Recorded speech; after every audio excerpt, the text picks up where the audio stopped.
Sure Buruj. Euzubillahimineşşeytanirracim. Nihayet şefkatlik ve mehriban Allah'ın ismi bilen başlayman.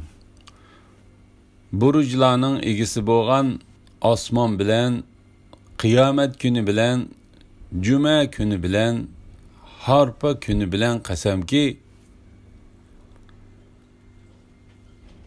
o'raklarning egillariga la'nat bo'lsin. U o'raklar lovuldab turgan o'tlar bilan to'ldirilgan edi. Ayni vaqtda ular o'raklar ustida o'ltirib, o'zlarining mu'minlarga qilayotgan ishlarini ko'rib turadi.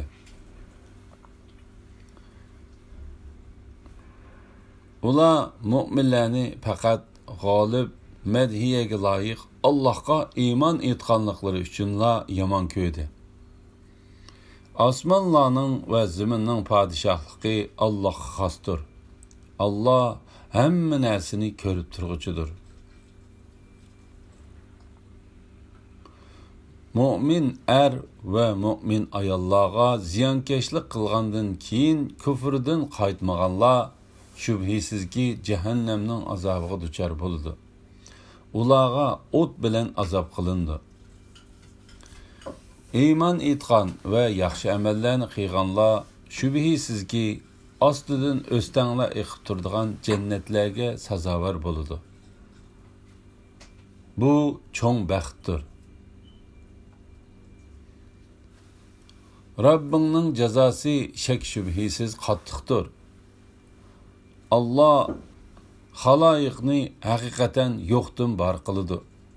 Ya'ni o'lgandan keyin ularni terildirdi.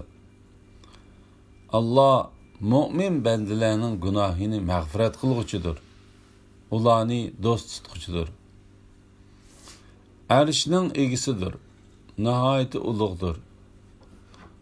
Xoliqini qilguchidir. Ey Muhammad sallallohu alayhi vasallam, sen lashkarlarning Fir'aun va Samudning qissasidan xabar topdingmi?